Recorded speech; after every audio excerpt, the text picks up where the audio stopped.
The David Pakman Show at davidpakman.com.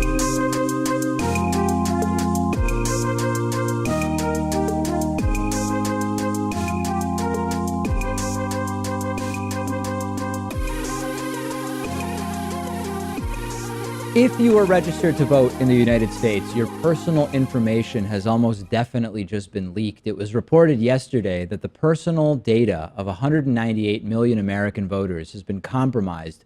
That is roughly how many people are registered to vote in the United States. The information covers about 61% of the U.S. population.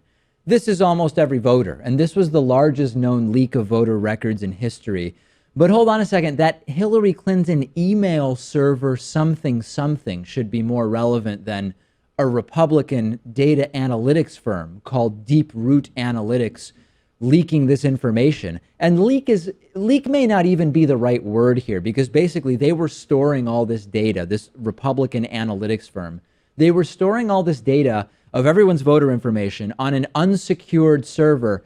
Doesn't exactly sound responsible to me, Pat, when it didn't even need to be hacked. It was basically stored there, available to someone who knew what they were looking for. Yeah, and after the DNC and the DCCC were hacked, there was a lot of people who said that the onus was really on them. That's right. Because they didn't do enough to secure their servers. I guess, this can happen to any private organization, right-wing ones included. So it would seem. And the information in the database includes name, date of birth, home address, phone number, ethnicity, religion, occupation, elections that you voted in, information about who you would be likely to vote for, stances on particular issues, maybe from survey data or elsewhere. Really just a ton of information and analytics, everything except for who you voted for, since that is not public information. Where do they get this information? Well, it comes from a range of data sources, everything from donor history during elections to magazine subscriptions to other consumer behavior that is available in databases. Companies you do business with sell this information. And to be clear, this is not, by and large, confidential information. It's arguably sensitive. Altogether, it really paints a pretty specific picture of who you are. But a lot of this can be compiled by anybody if you spend enough time. Like, for example, in North Carolina, there's a website where you can really just look up voter registrations, and that can start to put a picture together. Then you can cross-reference that with addresses and build a geographical profile. You can use social media and what's publicly available to build a social profile, et cetera, et cetera. And that is exactly what this Republican analytics firm, Deep Root, did. Now, Alex Lundry, who's a co-founder of the company, has put out a statement where he says, in part, Deep Root Analytics has become aware that a number of files within our online storage system were accessed without our knowledge. Since this event has come to our attention, we have updated the access settings and put protocols in place to prevent further access. Well, that's great. Now that every voter's information almost has leaked or been accessed, now they're going to take it really seriously. And aside from the disturbing nature of a leak like this, many people are probably hearing me talk about this, Pat, and didn't even realize that databases like this even exist, but they do. Democrats and Republicans work with data firms and market researchers and analytics providers to use big data to target voters. If you find out about this, how could you possibly not be worried about the attack on net neutrality, the recent Republican bill which will allow your internet service provider to sell your browsing history to advertisers? How could anyone, even to begin with, think that that's an okay idea? But especially after you learn about the existence of databases like this, how could you be okay with what Republicans are opting to allow ISPs to do with our data? Right, and we've known this for a long time, that if you're registered to vote, that your information is out there somewhere. Yes. That's why around election season, some people get calls all the time, while other people don't really get calls.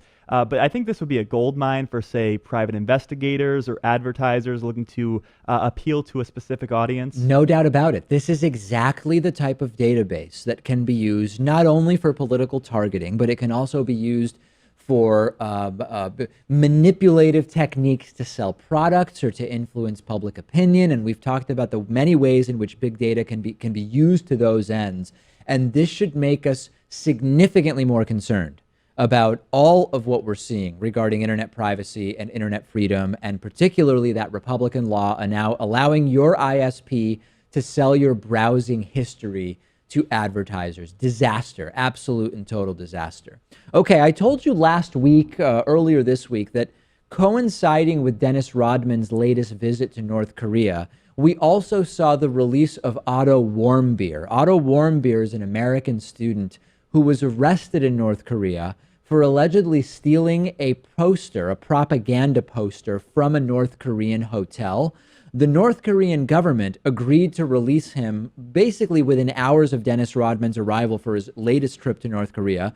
So far, we are told that that was merely coincidental in terms of the timing. We learned upon Otto Warmbier's release that he had been in a coma in North Korea dating all the way back to March of 2016, or about 15 months. And we learned over the last few hours that Otto Warmbier has died, now back in the United States, in Ohio, near his family. This is just a horrible story. The North Korean government claimed he suffered food poisoning, had botulism, lost consciousness after being given a sleeping pill. Unfortunately, doctors here in the U.S. found no evidence whatsoever of botulism having been in his system to the extent that that's possible to do retroactively. At the same time, they found no evidence of physical abuse insofar as there was not evidence of healed fractures, for example.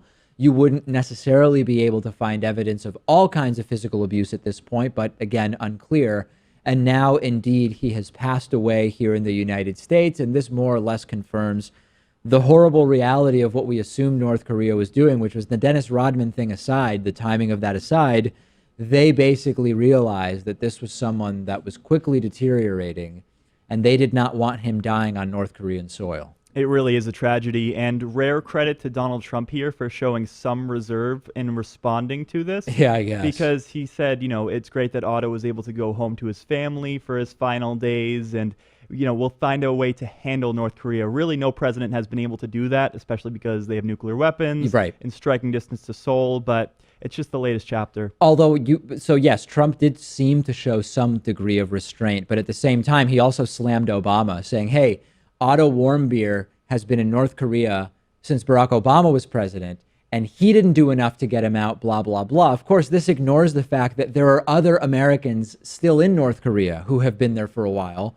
Why hasn't Trump gotten them out if he's the great savior of people who get stuck in North Korea? And undoubtedly, and this is too bad, but I'm sure in the future more Americans will be held captive and will go in while he's president. Well, that's what I wanted to ask you about, which is at this point, would you go to North Korea? So to backtrack a little bit, Otto Warmbier was in North Korea with a Chinese-based company called Young Pioneer Tours.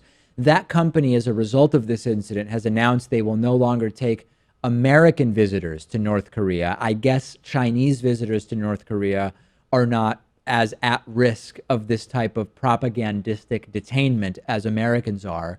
We interviewed a few years ago this filmmaker named Matt Dorzanczyk, who went to North Korea on one of these tours, did a great documentary. Vice has been there. We've seen a number of these documentaries. The truth is, every time you go into North Korea, particularly to record surreptitiously, audio or video, you're taking a major risk. Mm-hmm.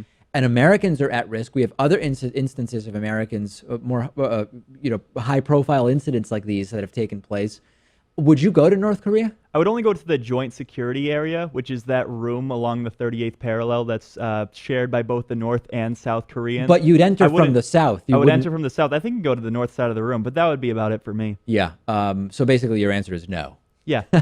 I would love to go. I mean, it would be fascinating. But honestly, I would wonder, given my track record of years of criticizing North Korea, would they be aware of my views? Would they conspire to detain me after approving me for a visa? I think I would probably be at risk.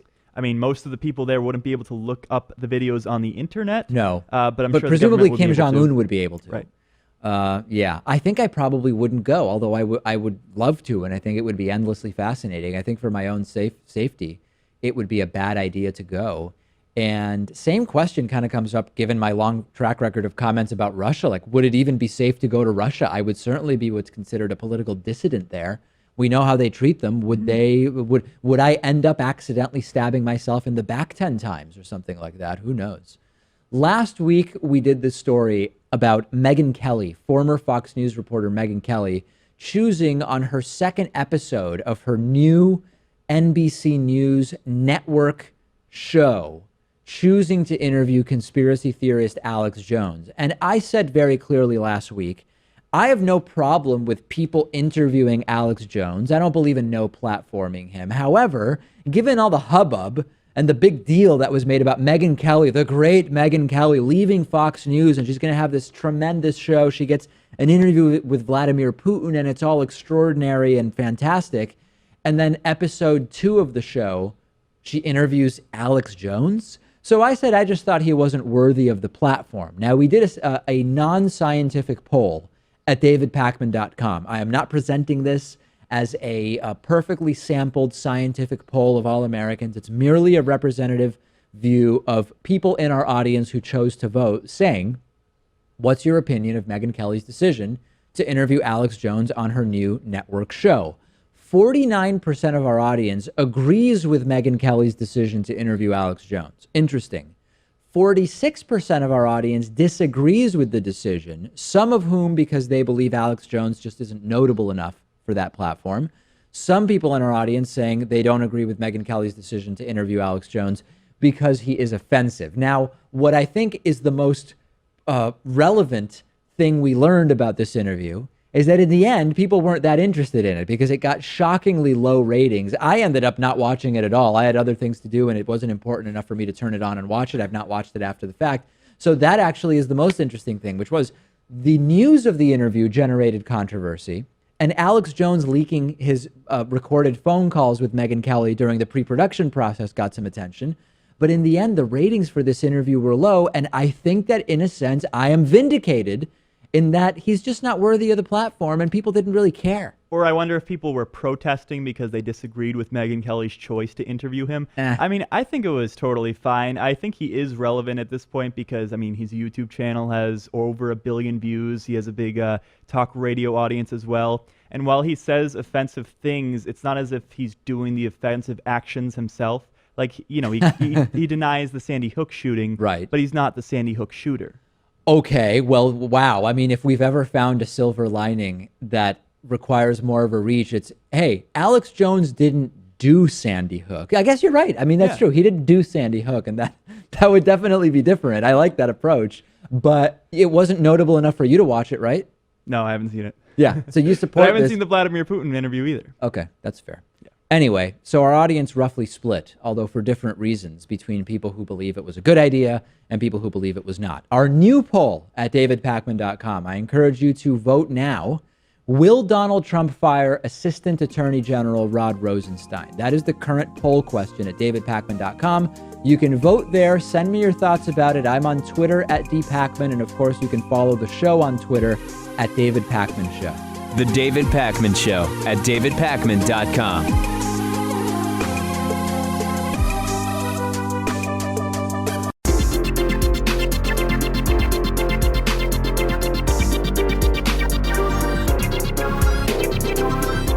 The David Pakman Show at davidpakman.com. Today's new member of the day is David Heimowitz. David, thank you so much for being a David Pakman Show member. We're mostly funded by our audience through the membership program. We also have a great list of members-only benefits, including the daily, world-famous bonus show. You can sign up and get instant access at davidpakman.com/membership. The coupon code is available to you for a big savings. It is I voted 17, and you can also make a contribution via Patreon for as little as $1 per month at patreon.com/David Pakman Show. Pat, we are starting to see sort of the Russian Matryoshka doll equivalent of people lawyering up. Now, Donald Trump's lawyer has lawyered up.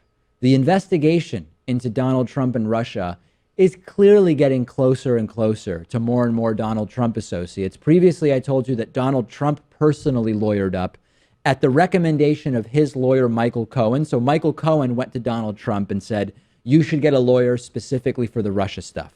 So Donald Trump hired Mark Kasowitz to represent him personally in the Trump-Russia thing. We now know that Trump is personally under investigation by Special Prosecutor Robert Mueller.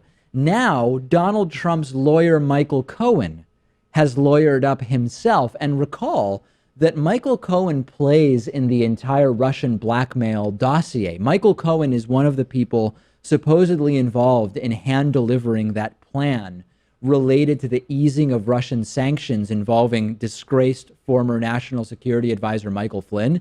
So he has hired a lawyer, as it appears to be closing in on him as well. He will be represented by Washington, D.C. attorney Stephen Ryan. And a source told NBC's Katie Tour that Michael Cohen will testify before the House Intelligence Committee on September 5th. Now, you might say, wow, that's really a long time from now.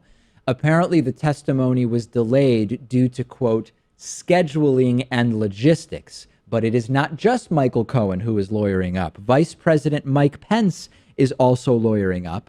And that is yet another indication that this is closing in. He's hired personal representation. Richard Cullen, an attorney who previously served as U.S. attorney in the Eastern District of Virginia, is representing Vice President Mike Pence on everything related to the two congressional investigations, as well as Robert Mueller's special prosecutor investigation.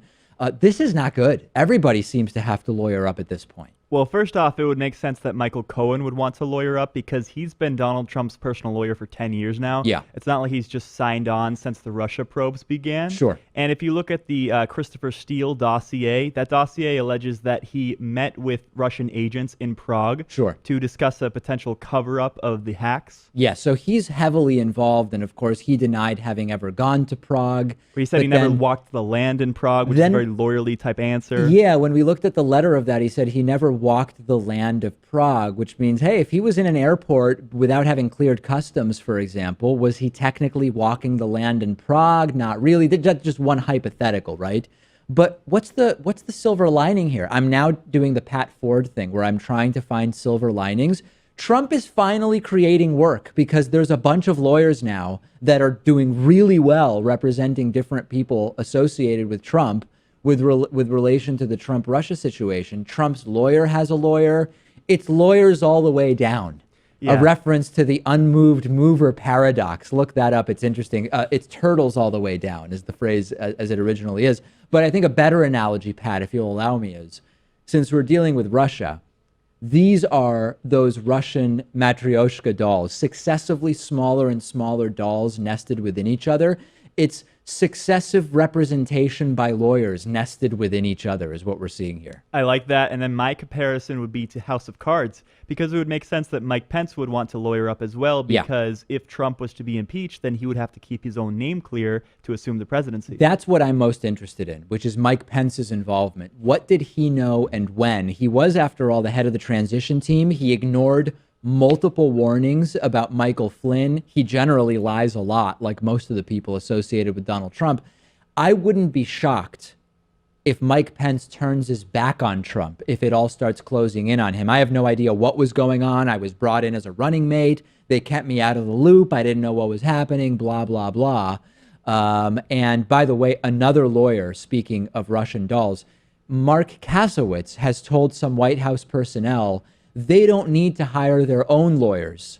And now he is potentially in trouble with multiple state bar associations for that recommendation. Mark Kasowitz, Trump's personal lawyer, facing ethics complaints because he told White House staffers, don't worry, you don't need to hire lawyers. This is really building into a show of incompetence, building on arrogance and pomposity, sprinkled with delusions of grandeur and hypocrisy. Well, I'm sure being the president and vice president, Trump and Pence will be able to get the best lawyers in the country, right? The cream of the crop. Let's dig into that now. That is the next thing I want to talk about. In the midst of the Russia scandal, Donald Trump has hired yet another lawyer, a guy named Jay Sekulow.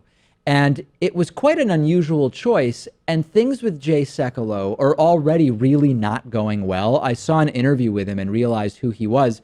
because I actually interviewed Jay Sekulow's son, Jordan Sekulow, on the program years ago. I think it was back in 2010. And we learned last week from 5 different sources that as a result, presumably, of now being under investigation by FBI Special Prosecutor Robert Mueller, Donald Trump has multiple lawyers advising him. Jay Sekulow had the very difficult task of going on Fox News. He went on a number of these Sunday morning channels and having to sort of try to argue that there's nothing to see here with Donald Trump being personally under investigation, while trying not to lie. Because again, even Donald Trump himself went on Twitter and said, yeah, I am under investigation, in that very strange tweet. So Jay Sekulow shows up. He's got no experience in this type of thing. And he's basically a TV lawyer. He's got a radio show. He's one of these messianic Christians known as Jews for Jesus sometimes. He was born into a Jewish family, converted to Christianity, but considers himself a Messianic Jew. And these are some of the most extreme people out there religiously.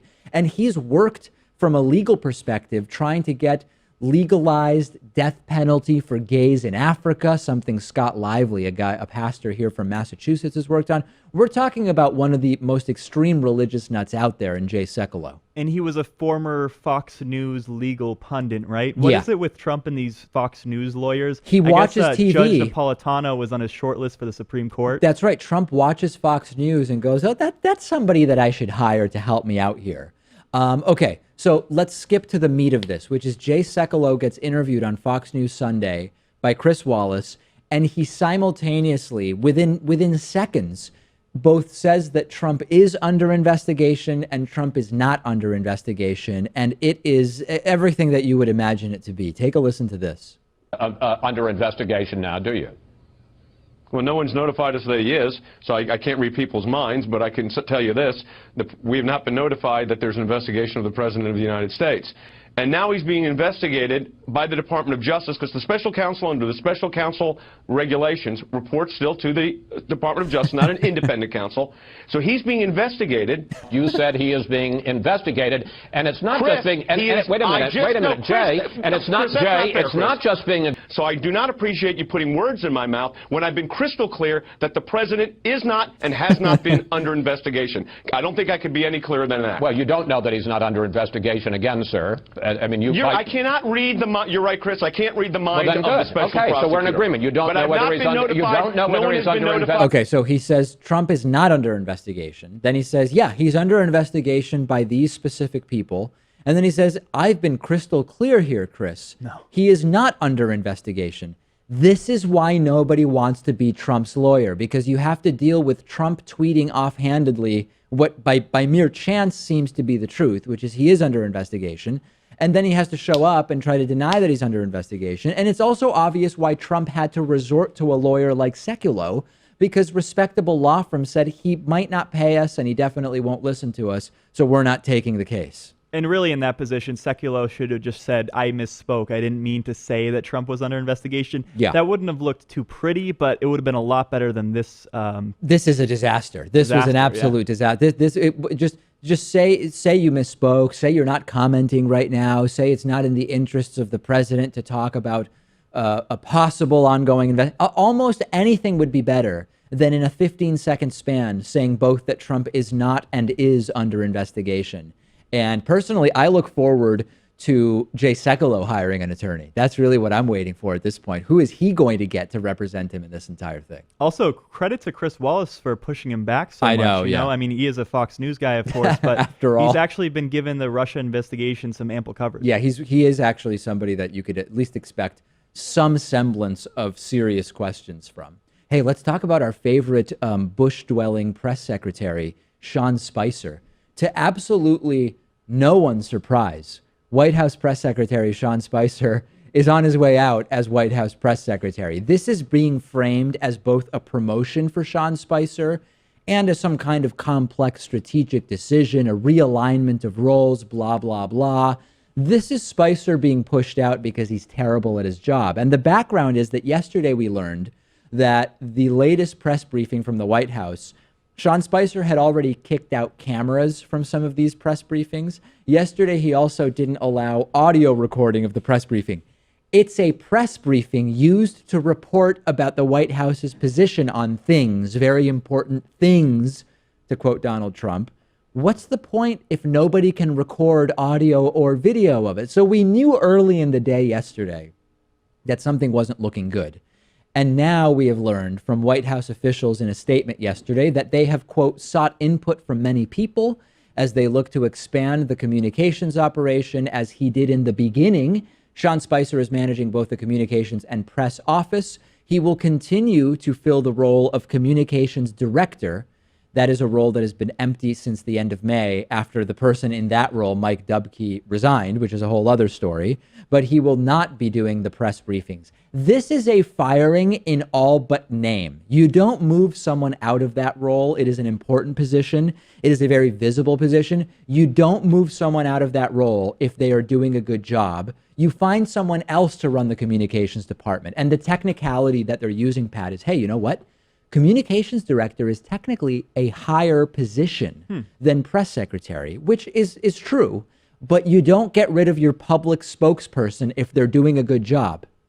I wonder why this is happening now, though, because Sean Spicer has been disgracing himself on national TV for a long time. Since day one. And, of course, Trump kept him around because the guy gets good ratings. But I think it really comes down to death by 1,000 cuts. There's no coup de grace moment here. Well, there's no win, right? There's no possible win because on day one, Spicer had to go out there and defend the indefensible, which was to argue that indeed Donald Trump did have the record inauguration crowd that he claimed to have. And what I'm wondering is, does the Trump administration think that Spicer is the problem? Spicer is a symptom. It's Donald Trump who made on day one the assertion that he had record inauguration turnout, and who on day one directed his press secretary to go out and claim that he had a record inauguration crowd. Spicer was a symptom of the problem. It could have been anybody going out there to make that case, and it would have been a disaster. But I think it's fair to say that Spicer didn't help mitigate any of those problems. No. And I think maybe we should come up with a montage of the top 5 spiciest Sean Spicer moments. We would need to go more than 5, I think. Yeah, I think capped off by the inauguration crowd size fiasco. Yeah. And Hitler's use of chemical weapons. Those would definitely be included there, but I think we would probably need it to be like the top 15 to even do justice to the last few months. Laura Ingraham, right-wing radio host, reportedly being considered for the position. Apparently, Sarah Huckabee Sanders, the deputy press secretary, not being considered for the position, which is interesting because reportedly Donald Trump has liked the job that she has done when filling in for Sean Spicer. So we will see, but yet another one bites the dust. Lots of discussion about this on our Reddit discussion forum, which you can join at davidpakman.com/Reddit. The David Pakman Show at davidpakman.com.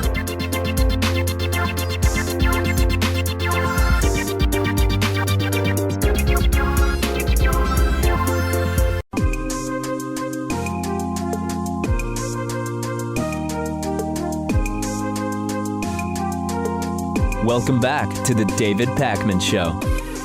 Okay, last week I announced that we would be giving away 6 free memberships for 1 year. And the context was that this guy who goes by the handle GR, who regularly participates in our YouTube live streams, he regularly sends comments that are basically what we've called incoherent rants. Now, they're not hatred mail. They are, I guess, generally positive to the extent that I have any clue at all what it is that's being said. He offered to sponsor 6 memberships for a year. And what we decided was that we would basically open up the email inbox to people who want to submit their own rant in the style of GR, and that we would decide on the best 6 of them and give away 6 free memberships, okay? So reminder once again, these are not hatred mail. Here are 2 example incoherent rants from GR, and I'll read these as best I can. And again, it's tough for me to even really understand them. Here's the first one. Pack DZ, take it from the top. Bring us to the progressive pastures of Green Emerald Utopia. Science fiction us to a Trumpless world. Love GR. Okay, that's one example. Again, not hatred mail, but mostly unintelligible. Here's another one, maybe more representative of a typical GR rant. It's time. Bonus show or Comey Flow don't own up to we who call that session's testimony just a session full of old baloney, stanky like Trump, the nasty face, so orange, he matched the prison jammies. Okay, That's how we set it up, Pat. Now, I didn't know exactly what to expect.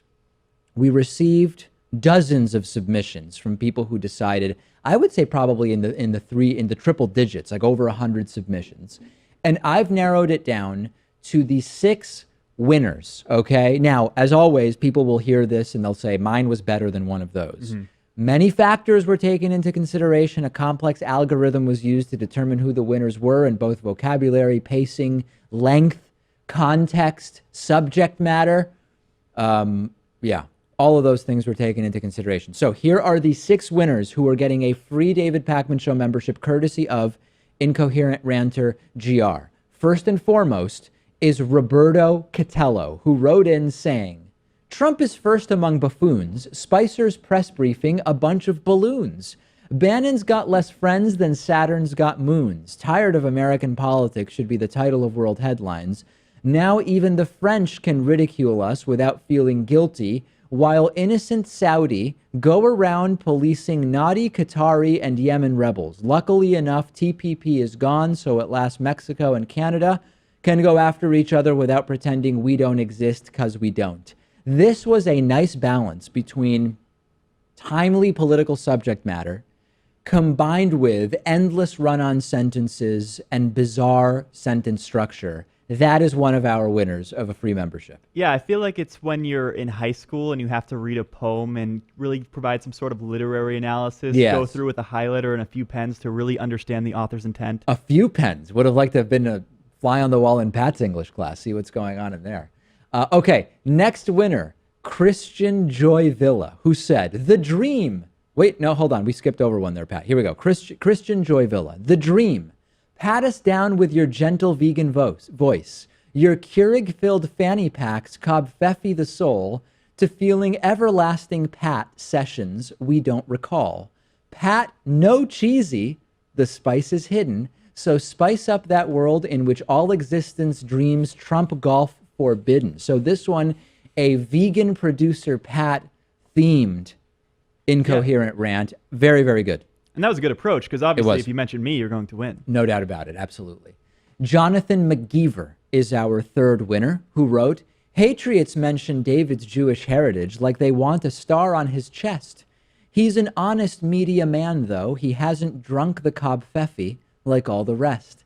They ain't got nothing to say about David and Pat, and the bonus show is where it's at. Clever to mention membership benefits. Probably helped. That is the next winner. I mean, he did misspell Hatriots. Yes, but that's we'll give okay. Him a pass, that's okay.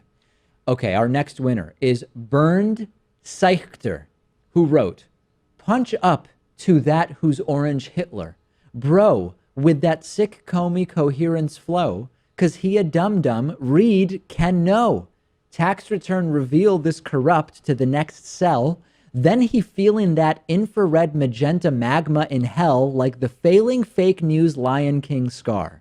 From burning ground progressive Phoenix comes then Simba-ing Pride Rock America from hyena Trumpists. A lot of imagery from the Lion King. And I like that. That was also an interesting approach. This would make some great slam poetry. That's the kind of thing you have to deliver in front of a whole group of people. Oh, yeah, absolutely. And there should probably be some musical accompaniment to that. All right, our fifth winner is Eric with a Q. When David was a little boy growing up in the fields of Worcestershire sauce, he used to get so mad when I would take the bull by the horns because he wanted the candy corns, and all the king's horses and all the king's men couldn't grab him by the pretty sure everyone you know has been using Russian salad dressing on your greens for a minute now. Hashtag unprecedented. Okay, so unprecedented. Right, but well, they did it in like as in no precedent, president. Okay, I hope I'm being clear. That was a Trump reference. Exactly. Yeah. And also a Massachusetts reference. The land of Worcestershire sauce. Of course, we're talking about Worcester. Although I don't know if Worcestershire sauce is actually from Worcester, Mass. It's not, right? Yeah. It's also a city in England, I think, too. Right. Well, of course, absolutely. All right, and finally, the sixth and final recipient of a free membership courtesy of Incoherent Ranter GR is Jake Oka. Sessions imploding, approval rates lowering, YouTube boycott silencing the Afro man David and sidekick Pat. Nobody can silence Trump's Russian compliance face so jank. Look like a rotten sweet potato. He think there isn't an alliance working in defiance. But he don't know, use coupon code I voted 17 for 40% off of your membership. Very, very good wrap up there, referencing the coupon code. 6 winners. Thank you to GR for providing us this opportunity and sponsoring the 6 memberships. We already have our next membership sponsorship lined up. That's going to be in July, and it will be patriotism themed around the 4th of July. So this is a really great thing, and we can't thank GR enough. You can email in if you're one of the 6 winners. We will also email you probably within the next 24 hours. Okay, real quick. A viewer, let's call him Jimmy to protect his identity. That's not his real name, but I want to protect his identity because of where he works. Jimmy wrote in to tell us that at his place of employment, the New York State Capitol building, the David Pakman Show website is blocked, but Alex Jones's InfoWars website is allowed at the New York State Capitol building. This is an email I received from, quote, Jimmy, who said, hey, David, check it out. You're blocked at the New York State Capitol. I like to listen to the show at work, but unfortunately the show has been blocked by our IT department. Not sure why. YouTube is available. Secular Talk is available. Even Steven Crowder's website is available. iHeartRadio was blocked, but not Sirius XM or InfoWars. Not sure what the standard could possibly be. Thought it was an interesting thing to point out. Thankfully, I have unlimited data, so I can just listen on my cell. And he sent a picture also pointing out that when trying to access davidpakman.com, he gets a message saying that this category is not allowed because it is streaming media. If the barometer is streaming media websites are blocked, how could YouTube not be blocked? What is a bigger streaming media website than going on YouTube and streaming endless gigabytes of high definition video? But yet davidpakman.com is blocked? Right, and I spoke to our analytics department, and they estimate that had we not been blocked at the New York State Capitol, the channel would have had overall maybe 1 billion, 2 billion more views. I read the same thing. Yeah, that's merely because there's such demand for the David Pakman Show at the New York State Capitol building that were it not for that, we would already have our 1 million subscriber plaque from YouTube up on the wall instead of just a 100,000 subscriber plaque. So yeah, I don't know what the logic is. It's very odd. I want to resist becoming conspiratorial, but I wonder if there is some political motivation taking place in terms of what websites are and aren't blocked at the New York State Capitol building. Am I going too far, maybe, Pat, and wading into waters where I lack evidence? I think this is grounds for investigation, at least. I mean, we can't really jump to any conclusions here, No. but I think it's reason for concern. I find it odd. I find it really odd that we're blocked because we're streaming media, but YouTube's not blocked, but yet InfoWars and Steven Crowder's website are allowed at the New York State Capitol building. Very, very strange. We'll take a break. Maybe we'll find out more about that. We will come back, and I have sort of some good news about what's going on in the fight for net neutrality. The David Pakman Show at davidpakman.com.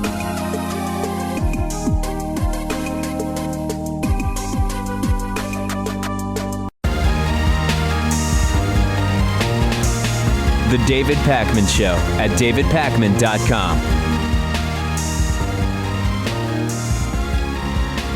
I talked to you already about this July 12th National Day of Action for Net Neutrality in the U.S. Fewer issues right now, more important in terms of how many other issues they relate to and impact and inform. And there's different participating websites that are going to put up prominent messages about the FCC's plans to get rid of net neutrality. And it will tell you how to contact Washington about the issue, how to find your representative, etc. Netflix used to be a major player in the fight for net neutrality during the Obama administration, lobbying, activism, etc. And a couple weeks ago, when I told you about this day of action, I mentioned all of a sudden Netflix is missing from the big internet companies that are on board with this. And Netflix's CEO, Reed Hastings, is actually on record recently as having said, quote, "We think net neutrality is incredibly important, but not narrowly important to us because we're big enough to get the deals we want." So rightly, people were saying Netflix is too big for its britches. All they care about is making money. They're big enough to be part of the in rather than the out. But I am pleased to tell you that Netflix finally has changed their mind on this and made an announcement a few days ago via Twitter saying, quote, Netflix will never outgrow the fight for net neutrality. Everyone deserves an open internet. Now, this could be because Netflix realized, oh, yeah, we do care about this. But it also could be because it was just bad press not to be a part of it. But either way, this is good. Netflix is now fully planning to participate on the July 12th day of action to bring attention to what's going on with net neutrality. And a Netflix spokesperson has put out a statement now saying, quote, we support strong net neutrality protections, even if we are at less risk because of our popularity. There are other companies for whom this is a bigger issue, and we're joining this day of action to ensure the next Netflix has a fair shot to go the distance. Amazon is involved, Reddit is involved, Kickstarter, Vimeo, Etsy, Mozilla, OkCupid, Imager, on and on and on. And we know that people are very engaged in this topic. I told you 2 weeks ago that the FCC said it received 5 million formal written comments on the matter. So I think that there's definitely a PR and optics angle to Netflix getting re-involved, but their re-involvement is good no matter what. Right. Forgive my skepticism here, though, but is it possible that Netflix will join the fight but not really be on the front lines? Because if net neutrality were to end, then they also kind of win, and then they're trying to have it both ways, it seems. I mean, your skepticism is logical given the fact that, it's 2017 Earth and everything that we know that has gone on that has gotten us to where we are today. Your skepticism, it makes sense. I still think the net impact is it is good to have their name on this. They are the most popular video streaming service in the US, but the internet-based video streaming industry as a whole really needs net neutrality. So if it's not Netflix, they are right that the next Netflix or some smaller version is at major risk because of net neutrality, because without net neutrality, cable providers can prioritize cable TV in ways that can deter people from saying, hey, I'll cancel cable because the internet video streaming is just as good. That's the risk, and that's why this is so important. So in the long run, it's great to have Netflix's involvement. They'll probably also benefit in the long run. I believe it would be way more effective if these websites didn't work on July 12th. Imagine if all of July 12th, from midnight to midnight, you go to Netflix and they have a big thing saying, we need net neutrality. Call your representatives. We are off in protest.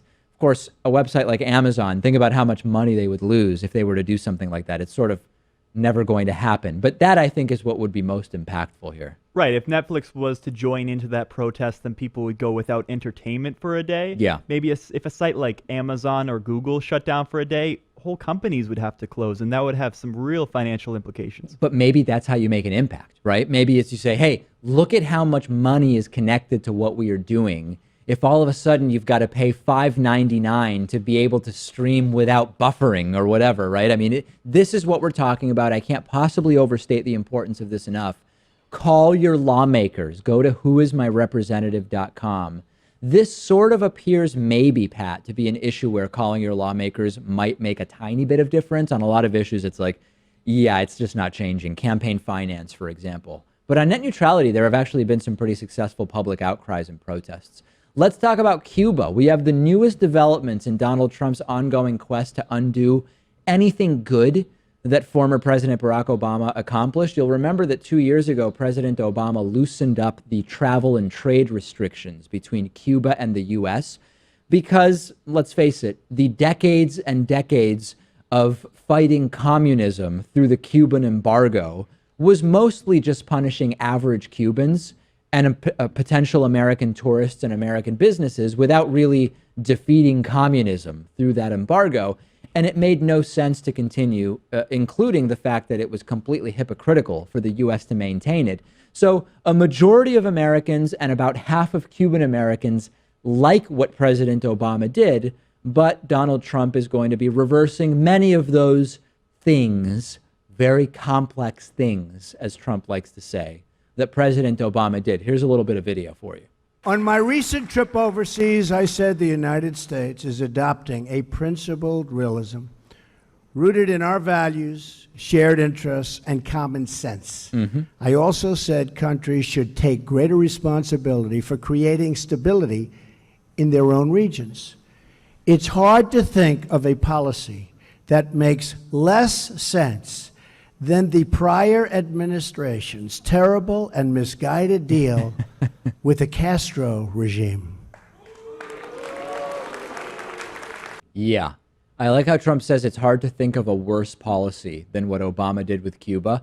I thought the Paris Agreement was the worst policy, according to Donald Trump. I thought the Iran deal was the worst policy, according to Donald Trump. In any case, Trump wants to make it more difficult for Americans to travel to Cuba for tourism. He wants to more closely monitor the purposes of people's trips to the island nation. Americans will have to fill out forms when they come back to the U.S.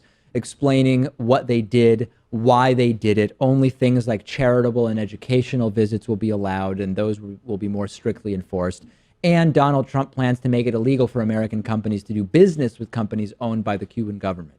That is hilarious because Trump explored and arguably violated trade law when he explored doing business in Cuba. He ended up going down there, and not personally, right, but sending representatives down there to explore doing business there. They spent $68,000 in 1998 to explore whether they wanted to do business there. They potentially skirted the illegality by running the money through some consulting agency or something like that.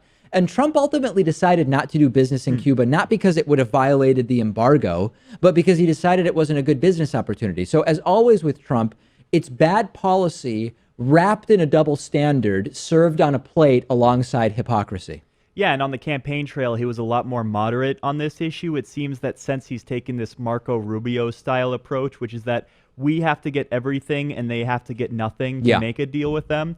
And, that could include having Cuba no longer punish dissidents or, open up their free press and all that stuff. But it's not like this thing can really be renegotiated so easily. No, it can't. And Trump also, as part of this, wants to prevent Cuban refugees who reach U.S. shores from having immigration advantages, which has been a longtime policy of the U.S. Trump talks about how it's all about helping Cubans. Now, of course, supposedly the entire embargo was to help Cubans get out of communism, but that didn't exactly work. Now it's all about helping Cubans. How are you helping Cubans by not giving them those advantages in the immigration system? I'm not arguing for or against those advantages, but it can't really be argued that you're helping Cubans by getting rid of those advantages. And fundamentally, this is about appeasing Cuban Republicans, right? If you look at the entire Latino electorate, it is very, very liberal. And I've spoken about my family in Argentina. You've basically got the left side of the family and the very left side of the family. And that really you're talking about intra-left debates in many Latin and South American countries. One of the few groups of Latino voters that more regularly is represented in the Republican Party is Cuban Americans, who oftentimes, as a sort of knee-jerk opposition to Cuban communism, decide to go Republican in the U.S. because that's what feels most opposed to that. That's who Trump is pandering to with this. And of course, a lot of Cuban Americans have settled in Miami and in Florida at large. And that's a state that he would have to win if he's going to secure re-election in 2020. It seems nuts to even be thinking about Trump's re-election at this point, but it's no foregone conclusion that he wouldn't be re-elected.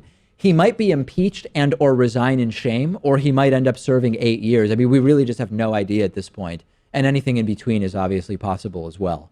Hey, interesting voicemail today. Our voicemail number is 219-2-DAVID-P. Here's someone who thinks that Pat might be making a power play to take over as host of the David Pakman Show. It's quite a theory. Take a listen to this. Yeah, David, your boy Patrick Ward there, he might just be superseding you on your own show. I just wanted to warn you about that fact. All right, well, you have a good day there, David. Thank you. Appreciate that. People used to suggest this when Lewis was producer. They would say, why can't you make Lewis the host of the show? It's like, well, it wouldn't really be the David Pakman Show anymore, you know? It's like a confusing thing. But I know what you're talking about. Wink, wink. I know about the power play you're talking about that Pat is making he's caught on, apparently. He knows what's going on. And I know that you've been playing coy about it, Pat, but clearly it's not fooling everybody because this guy has picked up on it. I mean, some people think that I would have the ability to have a show of my own. I really don't possess those talents. I mean, I'm much better over here pushing my buttons and chiming in every now and then. I can't do what you do. Pushing buttons literally and figuratively, Ooh. I would say. Thank you. All right. So anyway, we will see if I'm going to do what I can. I'm going to try to stage a resurgence in Frank Underwood type, in a manner reminiscent of Frank Underwood, to try to regain control of the David Pakman Show. And we'll see if that succeeds. We've got a tremendous bonus show for you today, folks. I mean, it's the best. Trust me. People are telling me this day in and day out. DavidPakman.com/membership is how you sign up and get instant access to that bonus show. And I look forward to speaking to you then.